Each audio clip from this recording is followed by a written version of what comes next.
அனைத்து உள்ளங்களுக்கும் நன்றிங்க. இந்த ப்ராஜெக்ட் எங்கே இருக்குன்னா சித்தாலப்பாக்கம்.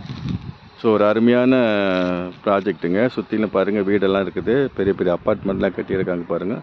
சைட்டுக்குள்ளேயே பாருங்கள் நிறைய வீடுங்க கட்டிகிட்டு இருக்கிறாங்க. ஸோ நம்ம இந்த லேஅவுட்டு போடும்போது நிறைய புக் ஆகிடுச்சு, நிறைய பேர் வீடு கட்ட ஆரம்பிச்சிட்டாங்க. வீடு கட்டுறதுக்காக நிறைய பேர் இடமும் வாங்கிட்டாங்க. ஸோ இது ஒரு approved plot, CMD approved plot, ரேராக அப்ரூவ்டுங்க. ஸோ கேட்டு போட்டு நல்லா பக்காவாக நீட்டாக கொடுத்துருக்குறாங்க. ஸோ வேணுன்றவங்க இந்த நம்பருக்கு கான்டாக்ட் பண்ணுங்கள். ரேட் வந்து 5200 ஃபிக்ஸட் ரேட்டு தான், நோ நெகஷியபிள் கிடையாது. ஏன்னா எல்லாருக்கும் ஒரே ரேட் நம்ம பண்ணுறோம். அதனால் வந்து 5200 ஸ்கொயர் ஃபீட் கொடுக்குறோங்க. கமிஷன் எதுவும் நீங்கள் கொடுக்க வேண்டியதில்லை. வாங்க வந்து பாருங்கள். ஏன்னா கம்மி பிளாட்ஸ் தான் இருக்குது, சுற்றிலும் வீடு இருக்கிறதுனால சீக்கிரமாக இதெல்லாம் போயிடுங்க. வந்து பார்த்துட்டு புக் பண்ணுங்கள். என்னோடய பேர் ஜேகே ராஜாவ். என்னோடய நம்பர் 9790958111. இந்த நம்பருக்கு கான்டாக்ட் பண்ணுங்கள். நன்றி, வணக்கம்.